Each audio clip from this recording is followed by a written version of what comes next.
आज मैं वीडियो के माध्यम से नहीं, ऑडियो के माध्यम से ही आपके साथ कुछ बात करना चाहता हूँ।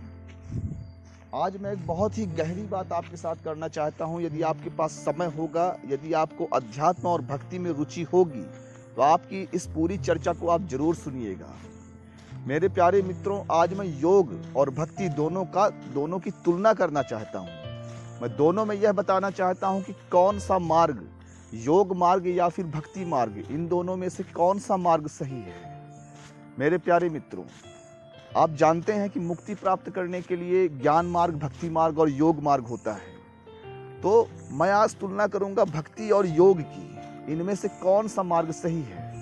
आज आप मेरी इस चर्चा को जरूर सुनिएगा। मेरे प्यारे मित्रों, योग मार्ग जो होता है, अभी तक का जो मेरा अनुभव रहा है, मैंने योग मार्ग में काफ़ी मेहनत किया और आपको बता देना चाहता हूं कि मैं योग मार्ग में जब प्रवेश किया था तो परमात्मा की प्राप्ति ही मेरे योग मार्ग का लक्ष्य था। लेकिन मैंने इस मार्ग में बहुत सारे अनुभव प्राप्त किए और उसी अनुभव के आधार पर मैं आपसे आज जो बातें करूंगा उसे आप ध्यानपूर्वक सुनिए। मेरे प्यारे मित्रों, आपको बहुत ही कठोर शब्दों में कुछ बता देना चाहता हूँ। पहली बात, यदि आप मुक्ति प्राप्त करना चाहते हैं तो योग मार्ग के द्वारा आज इस कलयुग में आप मुक्ति प्राप्त नहीं कर सकेंगे। जी हाँ मित्रों, आश्चर्य होगा कि योग मार्ग से हम मुक्ति प्राप्त कैसे नहीं कर सकते। इसका कारण यह है कि योग, वैसे तो आत्मा का परमात्मा से मिलन को हम योग कहते हैं, लेकिन योग में इतने सारे नियम हैं कि जब तक आपने 100% उन नियमों का पालन नहीं किया, तब तक आप यकीन करिए कि योग मार्ग से आप परमात्मा की प्राप्ति नहीं कर पाएंगे। आप ब्रह्मचर्य का पालन नहीं कर सकते, आप खाने पीने में उतना संयम नहीं कर सकते, आप जो है अपने शरीर को और अपने श्वासों को उतना स्थिर नहीं कर सकते जिससे आपको परमात्मा का साक्षात्कार हो जाए। मेरे प्यारे मित्रों, एक बात ध्यान रखिएगा कि योग मार्ग में जो हम अभ्यास करते हैं उनके द्वारा सिद्धि तो आप बहुत ज़्यादा प्राप्त कर लेंगे।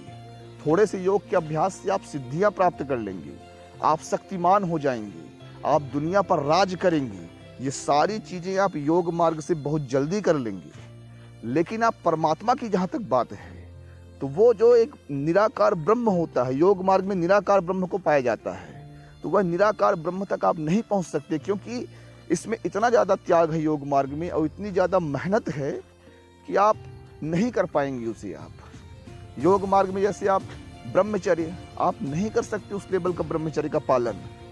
योग मार्ग में खाने पीने का बहुत संयम है, वो शुरुआती समय में तो संयम है, अंत में योग मार्ग में आपको खाना छोड़ना पड़ता है, पीना छोड़ना पड़ता है और अंत में श्वास भी छोड़ना पड़ता है। आपको याद है हमारे पुराने ऋषि मुनि, आप उनके बारे में सुनते हैं कहानियों में कि वो समाधि में बैठे हुए हैं, उनके शरीर में दीमक लग गया, उनके शरीर में बिच्छू रेंग रहे हैं, उनके शरीर में बिल्कुल दीमक की जो भोंडू होता है वो बन गया। लेकिन वो वायु, पानी, खाना सब छोड़ के परमात्मा के ध्यान में बैठे हुए हैं, वो योग मार्ग में है और बड़ी मुश्किल से उसमें उनको सिद्धि माने परमात्मा का साक्षात्कार हो पाता है।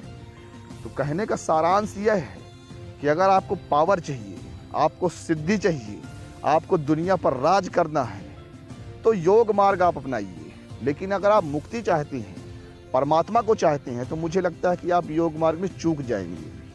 अब मैं आता हूं भक्ति मार्ग पर। यह जो ब्रह्म है, निराकार ब्रह्म, वैसे तो परमात्मा का जो विराट स्वरूप है वह निराकार ही है, लेकिन भक्त की सुविधा के लिए, अब भाई निराकार ब्रह्म की ओर जब आप हाथ जोड़कर प्रार्थना करेंगे तो भक्त को थोड़ा असुविधा होता है, तो उसने स्वयं से एक साकार रूप दिया, उसने उन्हें ब्रह्म कहा, उसने ब्रह्मा विष्णु महेश कहा। तो जो भक्त होता है वह उसी निराकार ब्रह्म को एक स्वरूप देकर ब्रह्मा विष्णु या महेश के रूप में उनसे प्रार्थना करता है कि हे प्रभु, मेरे जीवन में मतलब मैं हर तरफ से हार चुका हूँ, तो मुझे आप सहारा दीजिए, मुझे मुक्ति प्रदान करिए, मुझे अपने गले से लगा लीजिए। और आप यकीन मानिए कि जिस प्रकार से हम एक इंसान से प्रार्थना करते हैं ना, और वह इंसान हमारे प्रेम और निस्वार्थ भाव से जोड़े हुए हाथ को स्वीकार करता है, ठीक उसी प्रकार वह ब्रह्म भी आपकी प्रार्थना को स्वीकार करता है। कंप्यूटर की जो रचना है वो सिर्फ इंसानों ने नहीं की है, एक बहुत बड़ा सुपर कंप्यूटर, सुपर से भी माने महा सुपर कंप्यूटर इस ब्रह्मांड में पहले से फिट है, जो आपके एक एक क्रिया का प्रतिक्रिया देता है ऑटोमेटिक, जिसे ऑटो पायलट मोड कहते हैं ना। तो मेरे प्यारे मित्रों, यदि आप उस ब्रह्म से हाथ जोड़कर प्रार्थना करते हैं, अपने दीन भाव, माने भक्त एक दीन अवस्था में होता है परमात्मा के सामने कि प्रभु मैं लाचार हूं, मैं बेबस हूं, मेरे पास कुछ भी नहीं है, बस मैं आपकी शरण में आना चाहता हूं, तो आप यकीन करिए कि वह परमात्मा, वह परब्रह्म, वह ब्रह्मा विष्णु या महेश आपकी प्रार्थना को स्वीकार करते हैं और आपको मुक्ति प्रदान करते हैं। एक बात ध्यान रखिएगा कि जो सच्चा भक्त होता है वो भोला होता है, जबकि एक योगी जो होता है वो तेज तर्राट, बुद्धिमान और दुनिया पर राज करने वाला होता है। लेकिन दोनों में जो अंतिम बात है कि मुक्ति किसे प्राप्त होगी, तो मुझे लगता है कि भक्ति मार्ग इसके लिए सर्वश्रेष्ठ मार्ग है, क्योंकि आप नाना प्रकार के अवगुणों से युक्त रहें। अवगुण मतलब यहाँ मैं नहीं कह रहा हूँ कि बिल्कुल आप दुराचारी राक्षस बन जाइए, हालांकि राक्षस भी मुक्ति प्राप्त कर लेते हैं भक्ति के माध्यम से, लेकिन छोटे मोटे अपराध जैसे आप ब्रह्मचर्य का पालन नहीं कर पा रहे हैं, आप खाने पीने में कंट्रोल नहीं कर पा रहे हैं, अगर ये सारी चीजें आप कर रहे हैं